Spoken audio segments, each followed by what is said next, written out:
2024년 7월 18일입니다. 목요부, 히플라이브 목요부로 인사드립니다. 안녕하세요, 김수빈입니다. 안녕하세요, 천입니다. 안녕하세요, 장영훈입니다. 사실 제가 진행이어가지고 오늘 대본을 이제 형철이가 짰대요. 여기 보시면 제 근황이라고 이제 오프닝 토크를 달아놨는데 오랜만에 힘껏 복귀한 김수빈 개인 채널은 잘 되나? 축구 게임을 하지 않으면 잘 되지 않습니다. 아, 근데 오랜만에 복귀한 거 맞나요? 한 3주 전에 하지 않았어? 잠시만요. 근데 저도 그래서 되게 오랜만인지 아닌지. 한 2주 만이네요. 그래. 2주 넘게 만이네. 그렇게 그래도. 오래가 아니야. 예. 그래가지고 뭐 개인 채널 대해서는 저도 요즘 고민이 많습니다. FC 온라인과 FM을 하면은 많은 분들이 보시는데 네. 롤이랑 축구 외적인 걸 하잖아요. 많이 안 보세요. 역시. 그냥 꿋꿋하게 가는 거죠. 네, 근데 저는 많이 와봐도 맨날 게임합니다. 그 형도 무슨 종합 게임 여러 가지 저는 하니까. 게임할 때 막 20명, 30명 뭐 이렇게 보거든요. 그냥 해요. 예. 맞아요. 저 로또 FC 중계도 얼마 전에 중계 다녀오고 이것저것 하는데 이게 부끄럽더라고. 맨날 저 뭐 어디 중계 다녀왔습니다 이렇게 올리기가. 그치. 그런 거 이제 인스타에 자주 올리는 사람들이 있고 안 하는 사람들이 있는데 저도 잘 안 올리는 스타일이거든요. 우리에게 수빈이 형이 2주 만에 나오는 거 오랜만이야. 왜냐면 개인 채널을 안 보니까. 대체로 그렇죠. 예. 저 뒤에 그 부연만 없었어도 되게 따뜻한 얘기. 그러니까 저도 그래서 저분 착하시다라고 했다가. 그리고 찬우 형이랑도 이제 술 먹방에 한번 또 잡고 해야죠. 그 말만 하지 말고. 근데 진짜야. 맨날 말만 해. 핑계가 아니고 제 친구들이 네. 결혼을 요즘 진짜 많이 하니까 청첩장 모임이 너무 많아가지고 술도 지난주에 한 4, 5일 먹은 것 같아요.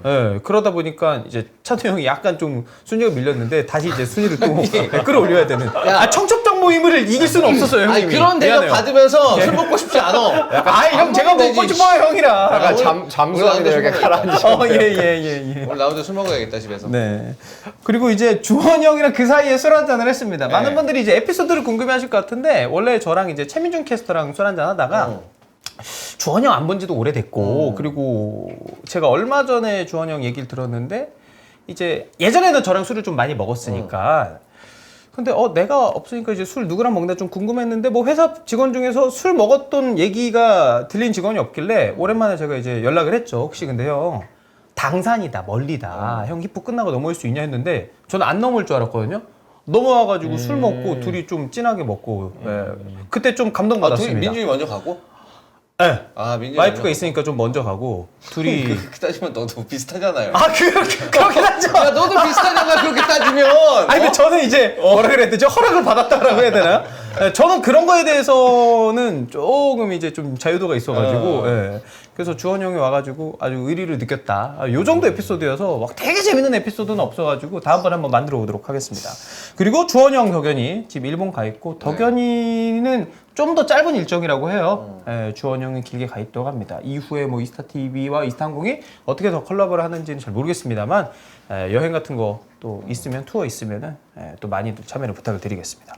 자, 이제 축구 이야기로 가도록 하겠습니다. 오늘도 KFA 관련해서 정말 많은 이야기들이 있습니다. 첫 번째, 역도 영웅이죠. 우리 장미란 차관의 이야기가 있는데요. 문화체육관광부, 문체부, KFA 감사 카드를 지금 만지작거린다고 합니다. 당연히 KFA는 이에 대해서 좀 반발의 의지를 두고 있고요. 장미란 차관이요. KFA의 잘못을 찾으려는 게 아니다. 협력하자는 뜻이다라고 선을 딱 그어버렸습니다.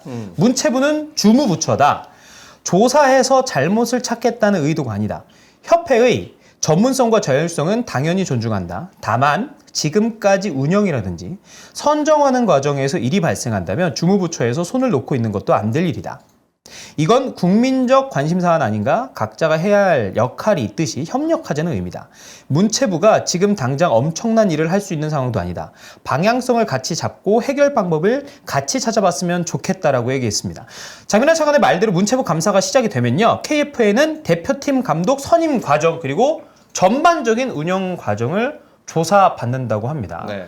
자, 이렇게 장민환 차관의 말은 앞으로 좀 어떤 결과, 어떤 과정, 그리고 어느 정도의 영향력이 있을지 근데 사실 지금 이제 이게 이 이전에 이제 문체부 장관 유인촌 장관이 얘기를 한 거부터 해서 이제 예. 일련의 흐름들은 같아요. 지금 이 사안 자체가 워낙에 이제 국민적인 관심사고 외부에서 비판 여론이 너무 많기 때문에 정부 입장에서도 이걸 그냥 무시할 수는 없거든요. 여론이 너무 안 좋은 상황이기 때문에 정부 입장에서 무시할 수가 없고. 근데 이제 현실적으로 이제 축구협회는 별개의 독립기관, 정부랑 원래 관련이 없는 별개의 독립기관이기 때문에 여기에 대해서 문체부가 네. 얘기 정도는 할 수 있겠지만 원래는 그게 안 됐었는데 아마 올해부터는 이게 감사 자체를 아예 할 수가 있어요. 아, 그래요? 원래는 안 되고 예, 아마 예, 자체 예. 감사팀이 있을 거고 예. 자체 감사팀은 아마 뭐 외부의 누군가를 이제 본인들이 요청을 해서 이제 감사를 받는 식은 될 수 있을 텐데 이거는 네. 이제 권한 자체가 아예 문체부가 갖고 있기 때문에 그 얘기가 이제 야 이거 감사해봐야 되는 거 아니냐라는 게 이제 언론 쪽에서 이제 나오니까 그러니까 그거를 이제 장민환 차관이 받아서 입장 표명 정도를 한 거죠. 진짜 감사하겠다는 얘기가 아니라 약간 이런 거지. 너네 계속 이렇게 시끌시끌하면 우리도 어쩔 수가 없어. 요 정도의 뉘앙스가 아닐까 제가 볼 때는. 그래서 이제 그런 얘기죠. 예. 아니 너네 감사하고 잘못 찾으라는 게 아니라 지금 이렇게 시끄러운 게 한번 드러나 보자. 뭐 어떤 니네 어떤 사정이 있었으면 뭐 그런 것 좀 얘기 좀 해보고 그리고 우리도 봤을 때 너네 이런 건 좀 잘못한 것 같다. 그런 것도 얘기할 수 있는 거 아니냐. 아마 예. 요런 수준인 것 같아요. 제가 봤을 때는. 그러니까 약간 그거죠. 국민들이 지금 축구 팬들이 이 정도로 축구 협회 운영이라던가에 의문을 표하면 분명 문제가 있을 수도 있다. 우리 감사해야 될 수도 있다라는 얘기. 예. 장구치님은? 저도 그냥 있는 그대로 상황을 설명을 한 것 같아요. 방금 뭐 설명 다 주셨지만 그냥 이거 자체가 만약에 이루어진다고 해도 그게 뭐 비정상적인 건 아니다. 지금 네. 흐름 자체가 그러고 봤을 때 그러니까 뭐 감사라고 하면은 아무래도 뭐라 그러지 약간 뒤집어 엎는 느낌이 네, 좀 맞아요. 단어에서부터 있는데 근데 그게 아니고 그냥 그거죠. 너네가 문제가 없으면 사실 뭐 우리도 굳이 문제를 찾으려고 이제 막 이렇게 눈에 불을 켜고 하는 게 아니고 그냥 있는 그대로 과정을 한번 살펴볼 수는 있다. 그냥 딱 이 정도를 명시하지 않았나. 네, 그렇게 생각합니다. 근데 사실 여기는 반응이 더 웃기잖아. 되게 갑자기 화들짝 놀라서 갑자기 무슨 언론 쪽에서 야 이러면 월드컵 못 나갈 수도 있다. 그게 좀 많이 나갔지 그거는. 그 워딩을 참 그 많이 선택을 나갔지, 한다는 게 그거는. 참. 뭐 이게 당연히 여러 세대가 있고 여러 커뮤니티가 있지만 축구 쪽 좋아하는 커뮤니티에서는 그래 나가지 마 이런 반응도 있단 말이에요. 네 그러면 아, 저도 안 된다고 우리 다 큰일 나 생각하지만. 그러면 월드컵 못 나가면 우리 다 큰일 나 그거는 솔직히. 그때도 얘기하지 않았나요, 종인 형이 그 올림픽 탈락 관련해서? 예. 그리고 지금 생각보다 뭐 당연히 올림픽 개막하면은 당연히 이제 공중파에서 이것저것 뉴스 다루다 보면은 올림픽 열기가 올라가긴 하겠지만 구기 종목이 뭐 축구뿐만 아니라 여러 종목이 지금 떨어져 있다 보니까 올림픽에 대한 관심도 좀 떨어져 있는데 약간 이렇게 월드컵 못 나간다로 협박 아닌 협박을 하는 듯한 느낌도 좀 들고요. 아니 그러니까 그런 얘기를 도대체 누가 흘리고 다니는 건지 모르겠는데. 꼭 익명의 관계자가 해, 진짜 그죠? 그 정말 쓸데없는 얘기를 네. 그러니까 지난 1년 동안 이렇게까지 일이 흘러왔고 그렇게 시끌시끌하면 한 번쯤은 생각해 볼 수 있지 않나? 아 내가 잘못 생각하는 건가? 그래서 한 번쯤은 생각해 볼 수 있는 거 아니야? 그래서 한 번은? 저는 여기가 진짜 다 뒤집어야 된다라고 생각하는 게 한 명만 그렇게 잘못된 생각을 하는 게 아니고 전체적으로 그렇게 잘못된 생각을 하는 것 같아서 실제로 문체부 감사가 일어날 가능성은 얼마 정도라고 보세요? 뭐 이거는 진짜 예상하는 수치니까. 해도 이상하지 않을 것 같은데요. 지금 그러니까 또 그 전에도 이미 이상하지 않은데 방금 저희가 얘기했던 그 월드컵 못 나갈 수 있다 이런 걸로 해서 약간 여론은 더 한 번 더 그걸 원하게 되지 않았나. 저는 좀 그렇게 느껴져가지고 해도 그러니까 뭐 저는 모르겠습니다. 그러니까 막 이게 뭐 관련 뭐 조항이라든지 이런 게 전체적으로 봤을 때 그런 걸 감안해서 뭐 얼마나 일어날 확률이 되냐 이거는 사실 아니고 근데 그냥 뭐 어쨌든 간 여론을 좀 아무래도 무시할 수가 없으니까 이 정도로 들끓었던 적이 없잖아요. 그래서 그런 거 감안하면 일어나도 이상할 건 저는 없다고 보긴 합니다. 결국 이제 정관 KF축구협회 그 정관 사항들을 보고서 그 정관대로 하지 않은 부분들이 있거나 아니면 사실 이제 외부적으로 어떤 뭐 비위 사실이 이제 문제가 되면 되는데 이게 뭐 이거를 비위라고 보기에는 좀 뭐 애매한 부분이 있어서 실제 감사까지 이루어질지는 모르겠고 다만 이제 연말에 11월에 국정감사잖아요. 네네네네.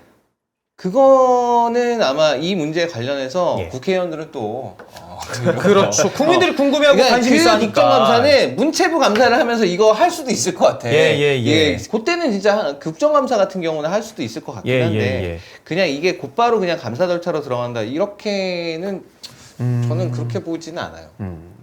만약에 감사를 진행한다면 문체부 감사에서 협회 문제점을 좀 제대로 파악할 수 있을까요? 그러니까 저는 근데 이 부분은 예. 좀 약간 뭐라 그러지?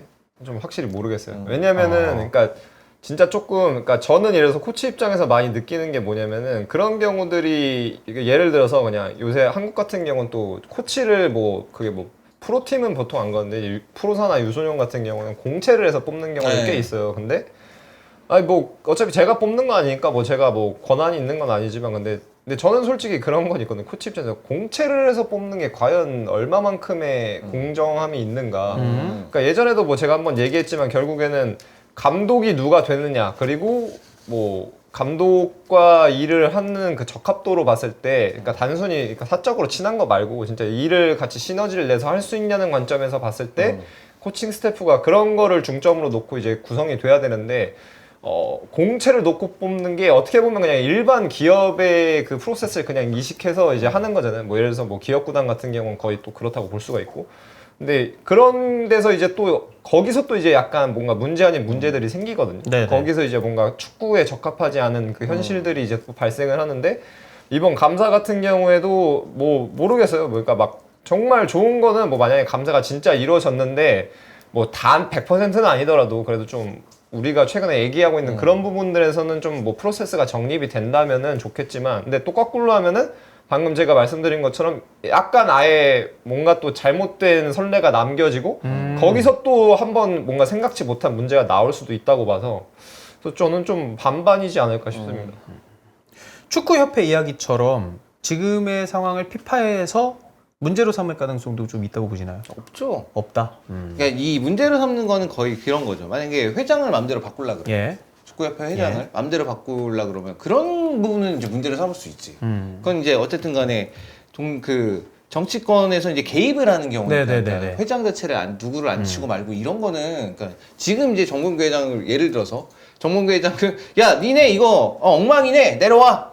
야, 우리 회장 다른 사람을 회장 바꿔. 그걸 정부에서 이거는 개입했다면. 이제 개입이지. 예. 그러니까 이거는 이제 개입인데 예. 이거 근데 이걸 가지고 야 너네 뭐 한번 좋은 부서인데 한번 감사해볼게 정도는 아무런 뭐 약간 검토잖아요, 거의. 네네네네. 검토의 느낌이라서. 이걸 가지고 뭘 그리고 실제로 그 뭐 진짜 네. 피파에서 뭐 예전에 브라질 협회 같은 경우도 자꾸 막 회장 바꾸고 막 이러니까 야 니네 월드컵 못 나간다 그랬는데 못 나왔습니까? 나갔죠? 예. 예. 그런 그러면은 거예요. 지금 문체부 감사의 이야기에 KFA에서 뭔가 발끈해서 했던 이러면 월드컵 못 나갈 수도 있습니다 하는 워딩은 진짜 겁주기식일 가능성이 매우 높다. 아니 그게 아니라 겁주기식이 아니라 예. 그 자기 객관화가 안 되는 거죠. 아, 예. 그리고 네. 피파의 가장 큰 스폰서 중에 하나가 현대입니다. 음. 현대기아차. 예. 현대기아차가 제일 큰 스폰서 중에 하나잖아요. 네. 근데 한국 월드컵 못 나가 봐. 현대인데. 현대기아차가. 예. 그렇게 큰 스폰서가 지금 달려 있는데 피파라고 뭐 돈 앞에 장사 있나? 자, 요 정도로 문체부 감사 이야기가 있고 오늘 KFA 관련 소식이 많아서 빠르게 좀 넘어가도록 하겠습니다. 황희찬 선수 인종차별 관련해서 성명문이 오후 2시 17분, 한 2시쯤에 발표가 됐습니다. 대한축구협회는 7월 18일 피파에 보낸 공식 레터를 통해 황희찬 선수가 최근 연습 경기에서 상대팀 선수로부터 당한 인종차별 행위에 대해 심각한 우려를 표하고 축구장에서 벌어지는 인종차별을 예방 근절하기 위해 피파가 가해자들에 대한 제재를 더욱 강화해 줄 것을 요청했습니다. 좀 개인적으로는 빠르게 좀 더 했으면 좋겠다 싶습니다만은 뭐 안 한 것보단 당연히 나은 거예요. 안 한 건 했으니까. 낫죠. 근데 이게 좀 더 아쉬워지는 거죠. 박주호 의원 관련 대응은 2시간 만에 하고 이것저것 뭐 본인들이 좀 불편해하고 좋지 않은 것들에 대해서는 진짜 기가 막히게 빠르게 하는데 그렇지 않은 것에 대해서는 너무 늦게 하니까 황희찬 선수 인종차별 대항 건이 한 이틀 전이니까 꽤 시간 차이가 좀 있었습니다. 왜 이거는 좀 할 거면 빨리 하지 왜 늦게 했을까요? 난 뒤늦게 누군가가 얘기하지 않았어요. 그치. 이거 이제 막 이슈가 되니까 이거 프랑스는 뭐 예를 들어서 이런 것 때문에 했다는데 우리도 해야 되지 않나요? 그래? 해야 되나? 뭐 약간 이런 프로세스 아니었을까요? 다른 거는 빨리 하고 그냥 예. 그런 거예요. 지금 뭐 그냥 뭐. 사실 이해가 아예 안 되는 건 아니야. 지금 뭐 이런 거 신경 쓸 일이 있겠어 여기서 그렇죠. 지금 이 안에서 지금 온 사방이 지금 시끌벅적한데 근데 그렇다 하더라도 어쨌든 간에 이런 일을 하는 거는 해야 되고 이게 네. 빨리빨리 그러니까 이것도 보면은 그런 거예요. 이게 이 조직 내에서의 그 프로세스 자체가 예. 어떤 일이 중요하고 어떤 일이 중요하지 않은가. 그러니까 일에는 우선순위라는 걸 둬야 되잖아요. 네네네. 특히나 이제 대한축구협회 같이 거대한 조직이면 예. 큰 조직이면 그 안에서 다뤄야 될 사안들이 굉장히 많은데 그거를 이제 위에 의사결정 구조 의사결정을 하는 쪽에서 아 이건 일이 어떤 거는 중요하니까 요건 좀 빨리 처리하고 어떤 거는 좀 덜 중요하니까 약간 후순위로 두고 그래야 일이 차근차근하게 이제 제대로 탁탁탁탁 돌아가는데 이제 그런 게 잘 안 돼 있는 거죠 결국에는. 네. 예를 들어서 뭐 예전에 탁구 사건 네네네네. 그거 빨리 인정하는 거나 네. 그다음 박주위원회에서 네. 그런 말이 흘러나오는 거랑 이게 이제 나오는 거랑 이것도 만약에 그 같은 프로세스라면 이런 거죠. 아 협회는 지금 현재 황희찬 선수의 사안에 대해서 심각성을 인지하고 있다. 그래서 네네네. 우리 공식적으로 조만간에 보낼 거다. 이게 먼저 기사화되고 그쵸. 그 다음에 이렇게 나왔으면 욕 하나도 안 먹지. 와 이건 진짜 얘네 잘 대처했다. 근데 이게 이제 박주호 의원 관련돼서 얘기는 그거는 몇 시간 만에 그냥 나가버리고 탁구 사건도 몇 시간 만에 나가버리는데 이거는 이제 와서 이제 3일 만에 이렇게 나오니까 그런 거에 대해서 감각 같은 게 더 많이 떨어져 있는 거죠.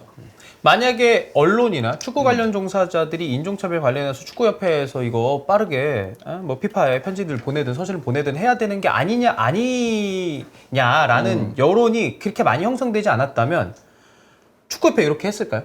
알아서? 그건 뭐. 아, 네. 저도 이제 어저께 네. 여기서 뭐 얘기하긴 했는데. 예. 예. 또 이런 건 또 선의를 믿어줍시다. 아, 예. 그래요? 예, 이런 건 선의를 믿어줍시다. 다만 이런 좀 것까지 시간이 좀 꼬투리 잡지 말고 이거는 뭐 어쨌든 네. 했으니까. 그럼 이거는 늦긴 했지만 그래도 괜찮았던 네. 거다. 예. 하지만 다른 부정적인 이슈에 대해서 너무 빨리 한 거와 비교가 된다. 그렇죠. 네. 예. 자, 그리고 구자철 선수의 해명도 좀 있었습니다. 구자철 선수가요, 코리아컵 승리 후에 믹스존에서 인터뷰한 게 화제가 됐죠. 인내가 필요하다. 실질적으로 해외파와 국내파라는 개념이 있다. 이들이 보고 배운 게 너무나도 달라서 바라보는 시간도 다르다. 손흥민, 김민재 등 여러 선수들도 해외에서 활약하고 있다. 그래서 더 인내의 시간을 가져야 한다고 생각한다. 한국 축구가 발전해야 할 일이 무한하게 남아있다고 생각한다. 엄지성도 수원제가 있다. 기존 해외에서 뛰었던 선수들과 국내에서 잘 커나가는 선수들이 어떻게 융화될 건지가 우리 미래를 준비하는데 정말 중요할 것 같다. 지금 일어나는 일들은 어떻게 할 수가 없지 않나. 그러나 앞으로 미래에는 해외에서 경험하고 온 선수들과 국내에서 경험한 선수들이 어떤 시스템으로 조화를 이룰지가 중요하다고 생각한다. 힘든 시기지만 미래는 그래도 어둡지 않다고 본다. 기성용, 이청용과 셋이 이야기를 많이 한다. 우리부터 침착하고 밝은 미래를 만들자고 한다. 무작정 비판을 하는 것도 그렇게 바람직하지는 않다고 보고 있다. 이 인터뷰 이후에 비판이 있었습니다. 그리고 구자철 선수가 SNS에 해명을 제대로 했죠. 기사가 정말 오해의 소지가 있게 나왔다. 난 기자분들에게 그렇게 얘기하지 않았다. 나는 무조건 협회의 행정이 바뀌어야 한다고 생각한다. 이렇게 가면 솔직히 미래는 없다. 하루빨리 협회 행정이 제자리를 찾아가길 바라는 마음뿐이다. 지성이 형, 주호영의 의견을 무조건 지지한다. 그전에도 대화를 자주 했고 오늘도 연락했다. 오해가 없기를 바란다. 구자철 선수의 이 인터뷰 그리고 해명에 대해서는 두 분은 좀 어떻게 생각하세요? 아니 너무 다르잖아. 이거 이 워딩이 이 완전 다른 거예요. 이거는 완전 다른 거야. 예. 이게 어떻게 이렇게 기사가 나간 건지가 일단 궁금하고. 아무리 뭐 기자가 예. 그러니까 보통 이제 그 뭐 언론들이 이제 인터뷰를 할 때 인터뷰를 전문을 아예 그냥 토시 하나 안 빼고 다 실는 경우가 아니라면 예. 그런 게 아니라면 사실 어느 정도는 기자의 어떤 사견이 아니라 예. 기자의 어떤 그 취재를 할 때 포인트 같은 것들이 들어가요. 네네네. 어쨌든 간에 그게 뭐 그냥 TV 인터뷰건 뭐 라디오 인터뷰건 아니면 기사 인터뷰건 간에 그런 것들이 어느 정도 들어가긴 하는데 네. 근데 이거는 만약에 그러니까 이거는 어쨌든 간에 구자철 선수 본인이 자기 SNS에 올린 거와 여기서 무작정 비판하는 것은 바람직하지 않다고 보고 있다. 이거랑은 완전 배치되는 거거든. 이거는. 저도 이거 구자철 선수 인터뷰 이제 텍스트로 된 거 먼저 보고는 이거 내용이 조금 이상한데 싶었는데 구자철이라는 선수를 우리가 되게 잘 알잖아요. 한국 축구에 되게 애정이 큰 선수고 이렇게 얘기할 선수가 아닌데 심지어 기성용, 이청용이랑 얘기도 했다면서 그러고 나서 해명글 보니까 아 맞지 그래 이상하다 이 생각을 좀 했거든요. 저도 왜 이렇게 좀 왜곡이 됐다? 좀 내용이 좀 달라졌을 것 같아요. 저는 그냥 뭐 구자철 선수가 이게 경기 되게 오랜 시간 안 뛰었잖아요. 네네네. 안 뛰다가 이제 경기 뛴 거고 따지고 보면 이제 코리아컵 경기 하고 나서였기 때문에 저는 예. 뭐 이 질문을 하는 게 적절했는지도 솔직히 전 잘 모르겠고. 그럴 수도 있네요. 네, 예. 오랜만에 뛰어서 이제 경기 끝나고 정신 없는데 인터뷰해서 좀 본인이 이렇게 약간 말이 좀 뭔가 정리가 안 된 상태에서 나갔을 수도 있고. 그리고 저는 근데 약간 내용을 보게 되면 뭐 마지막에 이제 뭐 무작정 비판을 하는 것도 바람직하진 않다고 보고 있다. 이 부분은 좀 오해의 여지가 있는데 예. 저는 나머지 같은 경우에는 워딩이 전반적으로 약간 선수의 관점에서 좀 얘기하지 않았나 싶어요. 그래서 행정에 대한 뭔가 부분, 뭐 그리고 뭐 감독 선임 이런 부분에 대한 거라기보다는 이러한 상황 중에서도 선수들이 할 수 있는 것은 무엇인지, 예. 그리고 본인도 또 이제 뭐 제주에서 뛰다가 분데스리가 넘어가서 또 꽤 오랜 시간 있었잖아요. 그렇죠. 그러다 보니까 그 해외파와 국내파의 입장을 모두 아는 선수의 입장에서 그 행정적인 것과는 별개로 좀 선수 입장에서 뭔가 국내파와 해외파 선수가 뭐 조화되기 위해서 뭐 선수의 관점에서 해야 되는 것들이 뭔지에 대해서 얘기하지 않았나 전 좀 그렇게 생각하거든요. 근데 장구치님이 얘기했지만 사실 현역 선수에게 질문을 하는 내용, 그러니까 결과 끝나고 믹스존에서 하는 질문은 네. 그러니까 이 기자의 질문 좀 안 맞긴 하죠, 사실. 안 맞죠. 내가 우리 구단인데 그런 질문하면 현역 선수한테 이 질문은 저희 안 받겠습니다라고 정리할 가능성도 사실 높은 질문이긴 해요. 네. 그러니까 이분이 어쨌든 말을 좀 계속 이제 이어서 하는 그런 좀 스타일이어가지고 그러던 와중에 기자가 듣기에는 이거 그럼 이런 뜻인가?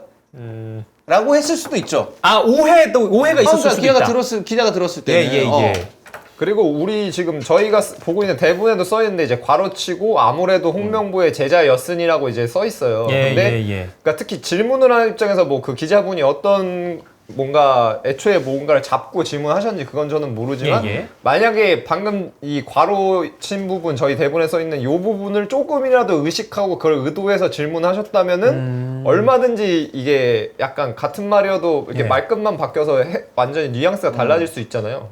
그래서 그런 부분도 저는 좀 가능성이 있지 않나. 사실 현역 선수가 이렇게 협회에 대해서 이야기한 거, 지금의 사안에 대해서 이야기한 거는 구자철 선수가 처음인데 이런 거는 참 구자철이니까 가능하다라는 생각도 들어요. 그리고 이제 구자철 선수가 어쨌든 간에 거의 이제는 뭐 선수들 사이에서 따지면 진짜 마천급이잖아요.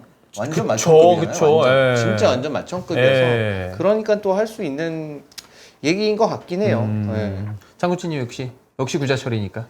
네, 아무래도 뭐 캐릭터 자체 우리가 너무 잘 알고 뭐 선수에 대한 배경 자체 저희가 이해를 잘 하고 있으니까. 네. 그래서 뭐 그냥 그런 걸 좀 감안을 해야 되지 않나. 네, 그런 생각입니다. 자, 마지막으로 KF 관련해서 하나가 더 있습니다. 박주호 의원 관련해서 이야기인데요. K리그랑 그 산류 캐릭터 협업 관련 팝업 스토어가 제가 알기로는 이게 잠실에서 지금 있는 걸로 아는데 기자회견 진행이 있었습니다. 본인의 발언 파장에 대해서 주변 반응은?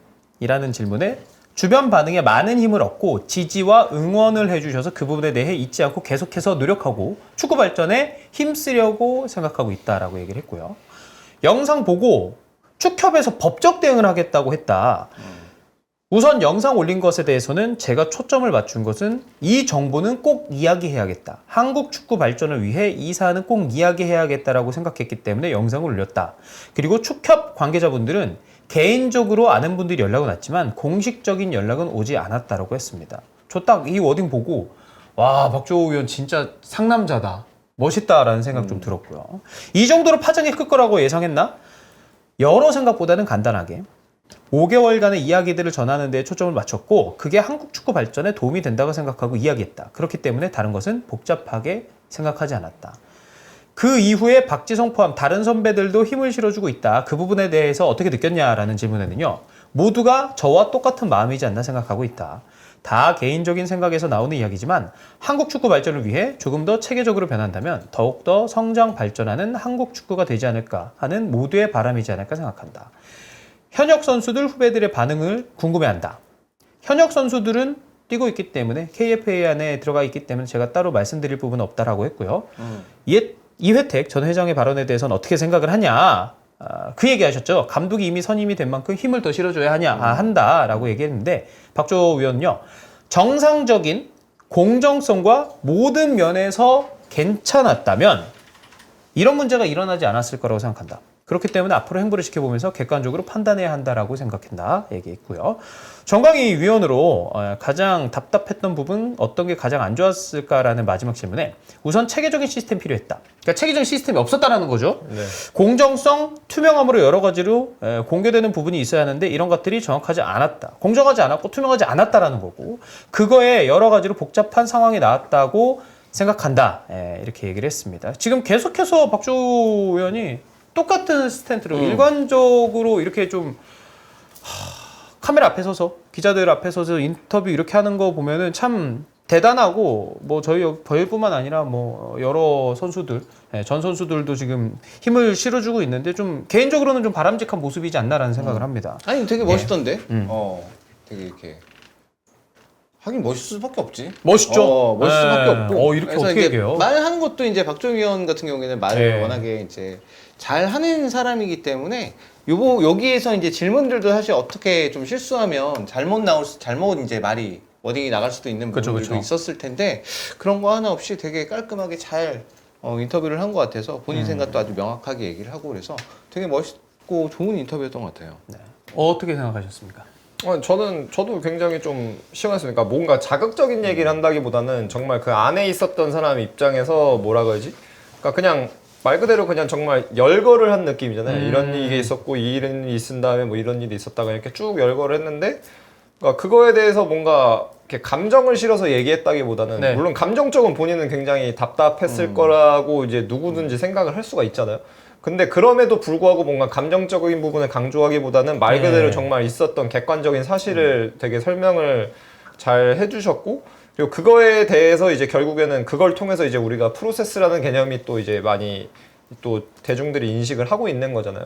그래서 뭐 당장은 이게 뭐 180도 개선이 되고 그러진 않겠지만 어쨌든간 저는 이거는 뭔가 뭐 굳이 협회 아니더라도 이제 한국 축구 산업 안에서는 굉장히 또 하나의 획을 긋는 사건이 아니었나 그렇게 좀 생각을 합니다. 예.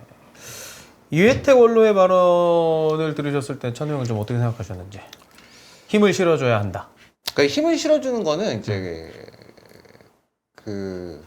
이렇게 시끄럽게 선임된 감독이 아니라 외부에서 쓴소리를 하는 사람들한테 힘을 실어줘야죠. 그러니까 이분이 어쨌든 간에 예. 이분도 어쨌든 간에 협회에 좀 오래 있었던 분이고 그렇죠. 지도자 생활도 오래 했었고 그리고 이분이 이분이 협회에서 나갈 때 안 좋은 일로 나갔거든요. 이분 비롯해서 몇몇 분들 저기 법카 막 쓰고 막 이래가지고. 그러니까 물론 이회택이라는 사람이 한국 축구에 있어서 예전부터 선수로서도 그렇고 감독으로서도 그렇고 축구 많은 원로. 일들을 해주신 분은 맞습니다. 예. 그건 맞는데 뭐 굳이 얘기할 상황은 좀 아니지 않나 그런 생각이 있어요. 그런 생각을 해요. 예전에 그 구자철 선수 이야기도 했지만 이청용, 기성용, 구자철 선수 이렇게였나요? 벤투 감독에 대해서 지금 이제 같이 훈련한 선수들한테 힘을 실어줘야 된다. 그럴 때 쓰는 게 힘을 실어줘야 되는 그쵸? 거고. 네. 예. 지금 이렇게 감독 선임에 대해서도 공정성과 투명성을 우리가 확인하지 못하는 상황에서 갑자기 힘을 실어달라고 하면은 한통속이라는 생각밖에 들 수가 없죠. 이분이 그리고 예. 그거거든요. 얼마 전에 예. 나왔던 뭐 한국 축구 지도자 협회 예. 뭐 협의회 하여튼 뭐 그거에서 이제 이분도 이제 당연히 이제 거기 안에 들어가 있었는데 그래요? 그 단체가 예. 좀 재밌는 게 뭐냐면은 그 전에 이제 감독 선임되기 이전에 네. 그때는 국내 감독 엄청 주장했거든요. 네네네네. 국내 감독의 우수성이 증명되었다. 예. 그냥 뭐 어디서요? 그러니까 증명이 어디서? 한국 지도 저기 UEC 월드컵 우리 아, 준우승하고 그때? 그냥 올림픽 동메달 따고 예. 그래요. 그런 것 때문에 예. 그게 다 한국 지도자가 한 거다. 그거 맞죠, 예. 그 한국 지도자에서 우수성은 이미 입증이 됐다. 그래서 약간 국내 감독을 미는 듯한 뉘앙스를 했는데 감독 선임이 이제 홍명보 감독 되고 왔잖아. 그 다음에 또 성명을 낸 게 그거였어. 야 이런 식으로는 안 된다. 감독 이렇게 뽑으면 안 된다. 이렇게 왔다 갔다 하더니. 그래요? 그러더니 또 이회택 감독 이분이 또 이제 얘기를 한 거야. 그러니까 보면은 야 여기도 이게 어쨌든 단체가 이렇게 결성이 되긴 했는데 여기도 이 안에서는 그냥 다 자기 제각각 얘기하고 있구나. 약간 이런 느낌이더라고요. 예. 그러니까 이게 인터뷰를 저는 지금 다 보진 못해가지고 지금 워딩을 좀 찾아봤는데 그러니까 여기 어쨌든 기사에 나와 있는 워딩으로는 뭐 방금 제가 얘기했던 부분은 일단 감독이 선임됐고 결국에는 이것도 축구인들이 뽑은 거다. 이미 선임됐으니까 축구인들은 감독과 대표팀 선수들을 믿고 맡겨야 한다라고 했고 그 다음에 이제 마지막에 이제 좀 봐야 될 것 같은 문장이 협회 홍 감독을 비판한 후배들도 언젠가는 협회장, 대표팀 감독, 프로팀 감독이 될 제목들이다. 서로 최소한 예의를 지키면서 축구 발전을 위해서 힘을 모아달라라며 말을 맞췄다고 돼 있거든요. 그러니까 모르겠어요. 그러니까 마지막만 보면은 뭐 제가 느끼기에는 약간 너네들도 그렇게 될 수 있는데 지금 니네가 그 자리에 안 있다고 말 쉽게 하는 거 아니냐. 너무 무례하다. 약간 이렇게 느껴지는데 예의라는 게 정말 좀 사실 광범위한 단어잖아요. 정의를 한기에 따라서. 아유 싸가지 없는 놈, 어유 예의 없는 예. 놈, 막 이렇게 되니까. 근데 저는 아까도 얘기했지만 이 뭐 박주호 선수가 얘기했던 이 박주호 위원이 얘기했던 게 무례하다고 예의가 없다고는 전혀 생각하지 않거든요. 맞아요. 예, 그냥 말 그대로 감정적인 것보다는 그냥 말 그대로 있는 사실을 뭐 그냥 이렇게 설명을 한 건데 있었던 거를 얘기를 한 건데 예. 이게 예의가 없는 게 된다면 뭐 모르겠네요. 그럼 예의가 있는 거는 진짜 예, 근데 뭐 모르겠습니다. 채팅창 반응 보니까 네. 비슷한 의견이 많네요. 뭐 KF 얘기할 때마다 뭐 좋은 얘기가 지금 뭐 전혀 나오지 않는 상황이라서 KF 이런 소식 다룰 때마다 좀 화가 날 때가 많은데 좀 좋은 소식이 좀 그러니까 이젠 드렸으면 좋겠다. 협회 얘기 좀 솔직히 지쳐요. 맞아요. 지치고 너무 많이 했고 할 때마다 뭐 좋은 얘기도 아니고 그래서 좀 되게 씁쓸하긴 한데 뭐 이렇게 매일매일 뭐 하루도 빼놓지 않고 이런 일들이 자꾸 나오니까 그 과정에서 계속해서 뭐 말씀을 드리지만 그 과정에서 계속 자신들이 그 생각을 해요. 자신들이 스탠다드에서 벗어나 있다는 생각을 좀 해야 되는데 그거를 못해. 그걸 전혀 못해. 전혀 이해조차도 하고 있지 않으니까 좀 계속해서 좀 당황스러운 거죠. 그러니까 이제 뭐 외부에서 얼마나 그 얘기를 하던 간에 별 신경도 안 쓰는 거 아닐까 이런 생각이 들고 이게 저도 그냥 뭐 어차피 대단한 얘기는 아니지만 저도 그냥 이번에 이런 것도 그렇고 느끼는 게 뭐냐면은 저는 솔직히 말해서 그러니까 좀 저도 피로감을 느끼는 것도 있거든요. 네네. 왜냐면은 이제 저도 막 이제 좀 이제 저는 약간 뭐 당연히 한국에 있지만 좀 스페인이랑 또 약간 걸쳐 있고 막 얘기를 거기서도 들으니까 이제 주변에서 저한테 사실 많이 물어봐요. 그러니까 제 의견을 물어보는 경우도 많고 그러니까 막 저 동네는 뭐 보통 어떻냐 뭐 이런 얘기를 많이 물어보는데 그것도 이제 한두 번이지 이게 이런 일이 벌써 지금 막 감독 없이 막 되던 시간도 있고 하다 보니까 그런 거를 너무 많이 질문 같은 거 받아서 저도 솔직히 피로감을 느끼는데 근데 한편으로는 솔직히 조금 약간 시원함도 있어요. 그러니까 시원함도 있는 게 뭐냐면은 그러니까 저쪽이랑 이제 걸쳐 있다 보니까 그래서 뭐 제가 하나하나 제가 한 일을 다 말씀드릴 수는 없지만 직간접적으로 제가 이제 막 뭐 스페인 쪽이나 포르투갈 쪽 그리고 이제 한국이랑 이제 걸쳐서 뭐 비단 협회뿐만 아니고 막 이렇게 막 이것저것 한단 말이에요. 근데 할 때마다 이제 느끼는 게 되게 많이 있었던 게 뭐냐면은 그러니까 한국을 빼고는 모두가 다 스탠다드라고 생각하는 그 프로세스가 있거든요. 근데 여기만 그게 뭔지 몰라요. 그러다 보니까 가운데 껴서 이렇게 뭔가를 그래도 좀 이렇게 해보려는 사람 입장에서는 그게 너무 막 스트레스일 때가 있거든요. 예를 들어서 이거는 뭐 예서 뭔가를 하려고 하면은 이거는 당연한 거예요. 그러니까 모두가 다 그렇게 해요. 근데 그거를 여기다 얘기하면 그게 무슨 소리냐, 그게 뭐냐, 우리가 왜 그걸 해야 되냐 이런 식으로 나오는 게 너무 많거든요. 근데 결국에는 이번에 뭐 이런 뭐 대표팀 감독 선임 과정 같은 경우 전 그런 경우라고 생각을 해요. 그러니까 뭐 모두가 다 막 진짜 뭐 엄청 좋은 프로세스로 하지는 않겠지만 그래도 우리가 얘기하는 보통이라는 게 있잖아요. 보통 그냥 영어로 하면 레귤러 일반적인 그 과정들이 있는데 그거를 뭐라 그러지 여기다 한국어 와서 적용시키기가 너무 힘들 때가 많거든요. 근데 이제 결국엔 좀 그런 게 나와서 좀 그런 부분에서는 저는 솔직히 시원함도 좀 있습니다. 피로감도 있지만 결국에는 이번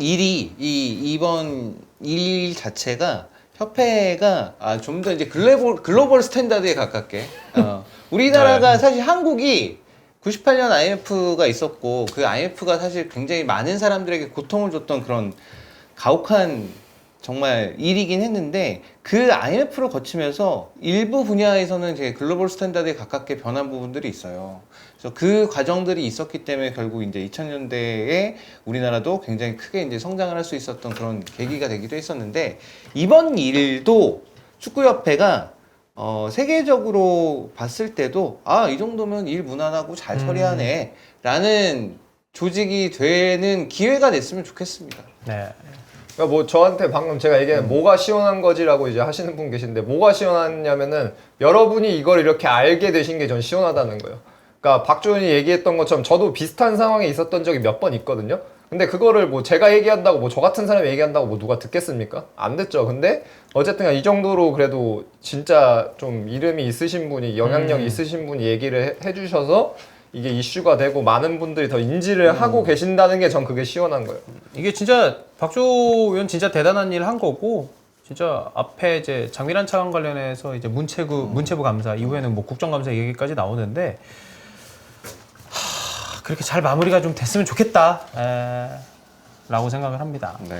자, 그다음 이제 너무 이제 처진 얘기였으니까 좀 위로 올라가는 얘기 좀 해보도록 하겠습니다. 메시의 성장에 영향을 준 펩이라는 얘기인데요. 나는 전술을 펩에게서 배웠다.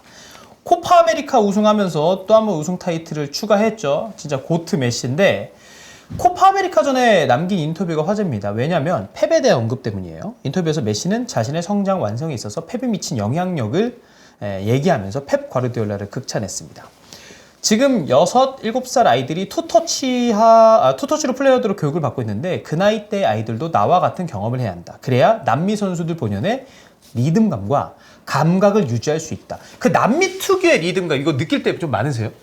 이번 뭐 코파만 봐도 좀 나오니까. 예. 그리고 뭐 특히 아르헨티나, 브라질 선수들로 대표되는 이 리듬감. 예. 뭐 유럽에 와서도 그거는 이 선수들의 전통적인 강점이잖아요. 네네네.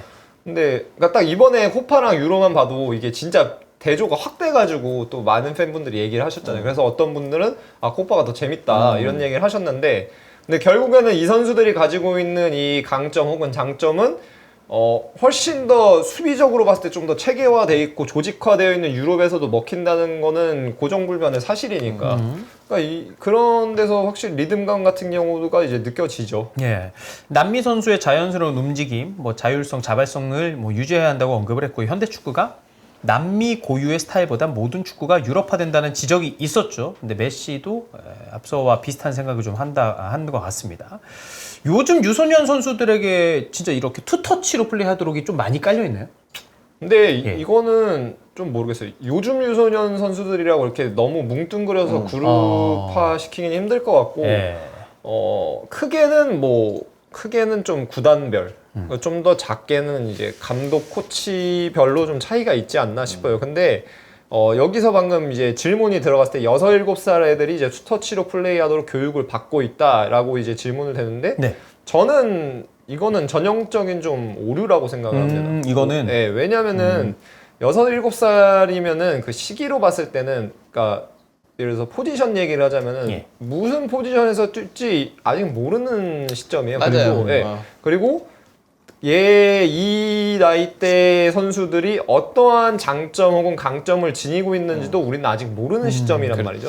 모르는 시점인데 예를 들어서 근데 뭐 네이마르, 메시 아니면 뭐 아자르 뭐 이런 우리가 소위 얘기하는 이제 크랙 유형의 선수인데 예. 6, 7살 때 계속해서 투터치로 플레이를 하도록 이제 그걸 강요를 했다고 가정을 해보면은 그럼 자신의 장점을 연습할 수 있는 기회, 그걸 실행하면서 시행착오를 겪을 수 있는 기회를 애초부터 뺏어버리는 거죠. 그럼 그 장점은 없어져요. 걔의 가장 큰 장점은 그건데 그런 식으로 6, 7살 때부터 해버리면 그럼 얘는 가지고 있는 가장 큰 장점이 결여된 상태로 나이가 먹는 거란 말이죠. 맞아요.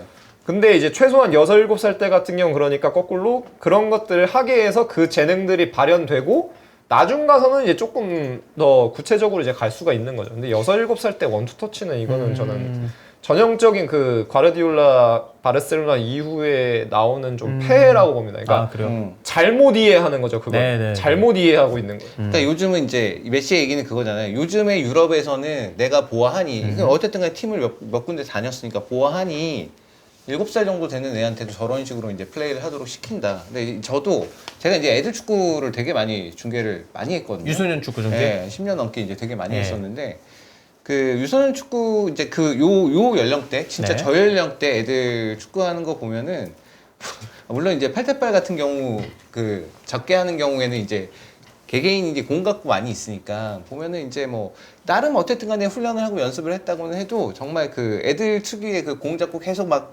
될 때까지 약간 막 부딪히는 그렇죠. 약간 그런 느낌들이 있어요. 전진 앞으로죠. 계속 이제 될 때까지 하고 이제 공 주변에 이제 사람이 좀 많고 이렇게 이게 대형이 이렇게 유지된다기보다 공 주변에 사람이 많고 약간 그런 것들인데 근데 가끔 어떤 팀들은 진짜 패스를 잘하는 팀이 있습니다.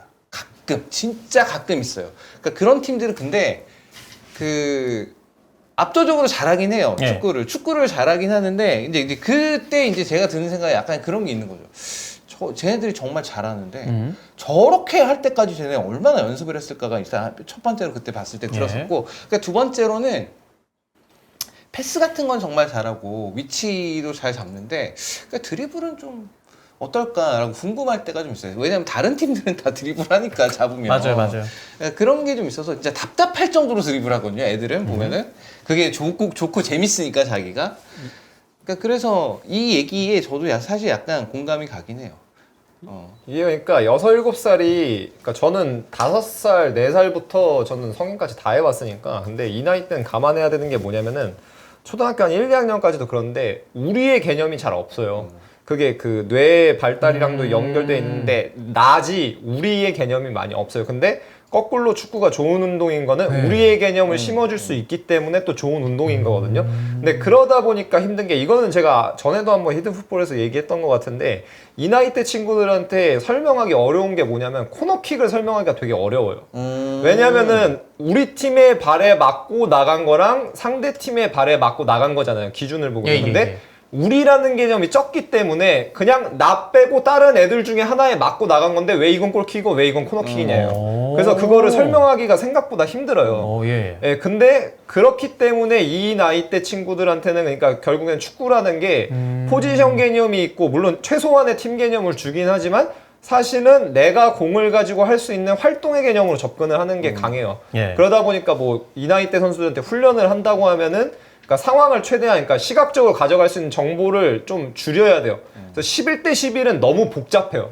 나를 제외하고 21명이 있는 거기 때문에 너무 어렵고 그러다 보니까 뭐 경기 중 상황하면 이제 1대1, 2대1, 뭐 3대2 정도까지 해서 이제 연령대별로 그게 어느 정도 권장사항이 있어요. 그래서 뭐 스페인 같은 경우 구단마다 이제 그게 거의 다 연령대별로 따따따따따 다 있고 한데 근데 그런 나이대 선수도 그런 나이대 아이들한테 원투 터치를 해라 라고 하는 거는 사실 그것부터가 이미 조금 뭐라 그러지 그런 방금 제가 얘기했던 개념들이 다 상실돼 있는 거죠 어떻게 보면 안 맞는다 네. 이렇게 볼 수 있을 것 같고 너무 그러니까 이렇게 되면 너무 약간 틀에 박힌 어떤 선수를 키우는 듯한 느낌이 들잖아요. 네. 사실 뭐 이 나이 때 애들이 어떻게 될지 어떻게 알고? 맞죠? 네. 맞아요 진짜요. 뭐 성장 뭐 키가 어떻게 클지 몸무게가 어떻게 될지도 모르는 거니까 사실 난 전술에 대해서 흥미가 없었다. 하지만 그런데 펩과 함께하면서 난 정말 많은 것을 배우고 이해하게 되었다. 경기에 대한 것, 공간에 대한 것, 볼 점유에 대한 것, 공을 다루며 경기를 운영하는 방법까지.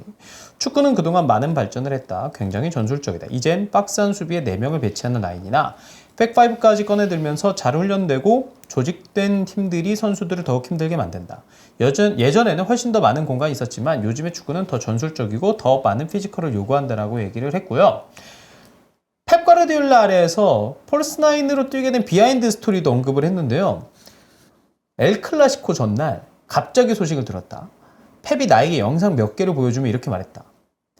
우리는 이번 경기 폴스9 전술을 쓸 거야. 난 너가 상대의 센터백들에게 혼란을 주고 우리가 공을 점유할 때 미드필더 지역으로 내려와서 한 명의 미드필더 역할을 더 해주길 원해.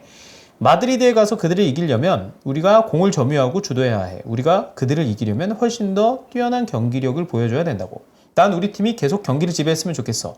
너가 미드필더로 내려와서 부스케츠, 차비, 이니에스타와 함께 해주길 바래. 그때 상대 센터백이 따라 나오면 우리에겐 그 뒷공간을 침투할 수 있는 사무엘 에투와 티에리 앙리가 있어. 경기 전날 이렇게 선수에게 포지션 잡아주고 이렇게 좀 수행하라라고 얘기하는 경우가 좀 자주 있는 편인가요? 경기 전날은 극히 드물죠. 그리고 그게 과르디올라라면 더 극히 드물죠. 그래요? 네.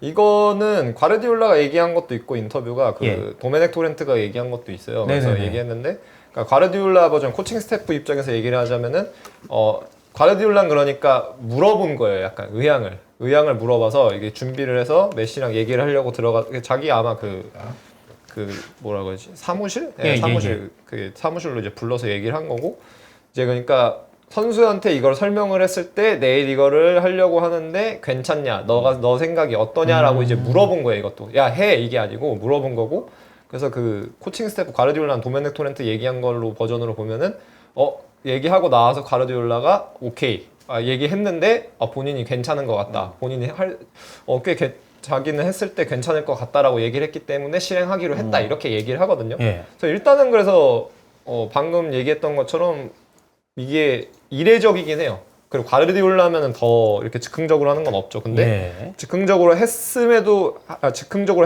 이제 의사를 물어본 거고 오케이를 해서 실행을 했던 거고. 그래서 좀 특이한 경우긴 하죠. 예. 이때가 그러니까 초창기잖아요. 사무엘 에토 얘기가 티에르 앙리 얘기가 네. 나오면 그러니까 팀 맡은 지 얼마 안 됐을 때야. 예. 팀 맡은 지 얼마 안 됐을 때라서 요때하고 그다음에 요즘이 예. 과르디올라 가면서 좀 더 자율성을 줘요. 그 중간에 엄청 빡빡했던 시절이 있었거든. 중간에 맨시티 맞고 예. 계속 막 챔스 우승 못하고 막 이럴 때 엄청 빡빡했던 시절이 있었어. 그러니까 그때가 제일 빡빡했던 것 같고 예. 요때하고 지금 요즘이 제일 유연한 것 같아. 이 과르디올라라는 사람이 보면은. 그러면은 진짜 장코치 말대로 경기 전날 이야기를 듣고 이렇게 수행하는 것도 어떻게 보면은 펩도 메시니까 얘기할 수 있었던 거고. 아니 그렇겠죠. 메시도 당연히. 메시니까 수행할 수 있었던 거고. 아니 둠프리스 같은 애한테 이런 얘기 하진 않았을 거 아니야. 야 드프리스, 너가 오늘은 인버티드야. 그러니까. 안쪽으로 들어와서 너 안쪽으로 들어와서 너 안쪽으로 들어와서 일단 미드필더 역할하고 그다음에 우리가 공을 소유할 수 있도록 해야 된다. 그때 라우타로가 뒷공간을 침투할 거야. 그다음에 너가 그쪽으로 들어오면 이제 우측 쪽이 빌 거 아니야. 그러면 거기 이제 윙어 그러니까 측면에 보통 티람이 빠질 테니까 그 네. 티람이 빠지면 그쪽으로 수비 한 명 따르면 그때 네가 하프 스페이스 지점으로 침투까지 해줘야 돼. 너 이런 거 할 수 있지? 아니요. 그래? 예. 없던 걸로 하지. 원래대로 가는 건데 이거 진짜 메시니까. 네. 예. 그리고 이게 과르디올라 그 스페인 쪽 그 책 세 권이 마르티 페레라나가 쓴 거 책이 있는데 저는 네네네. 이제 세 번째 거예요. 아직 다 못 읽고 있는데 거기도 보면 과르디올라가 계속 반복적으로 얘기하는 게 뭐냐면은 매번 나도 배운다라고 얘기해요. 그러니까 학습을 한다. 누가 나한테 뭘 가르쳐서 배운다기보다는 그러니까 내가 그 주어진 상황을 자꾸 경험함으로써 학습을 한다고 돼 있는데 아까 이제 말씀해 주셨잖아요. 이게 바르셀로나 감독하고 초창기라고. 네네네. 그러니까 초창기 때 이제 과르디올라도 어느 정도 그게 학습을 하는 게 있었던 거죠.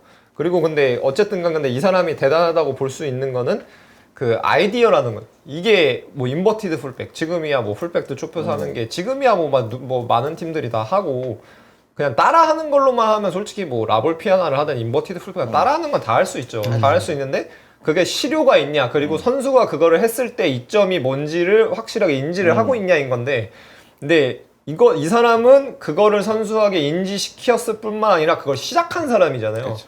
이게 무에서 유를 창조하는 건 아예 다른 얘기인데 근데 이때도 그 초창기 때도 이 사람은 이 아이디어를 경기 전날 계속 생각을 한 거죠. 그러니까 뭐가 더 나을까? 경기 전날에도 조금씩 계속 이제 뭐가 좀 더 나은 게 없을까? 계속 그걸 생각을 하다가 갑자기 이제 뭐 유레카 우리가 하는 것처럼 이거다 하고 이제 얘기를 해봤는데 한다고 하니까 이제 적용을 한 건데 그러니까 이 사람의 대단한 부분이 이 일화에서도 저는 드러난다고 생각을 해요. 네. 리오넬 메시의 사실 이거는 진짜 좀 어려운 질문이긴 한데 리오넬 메시의 전술적 가치는 어느 정도인가요?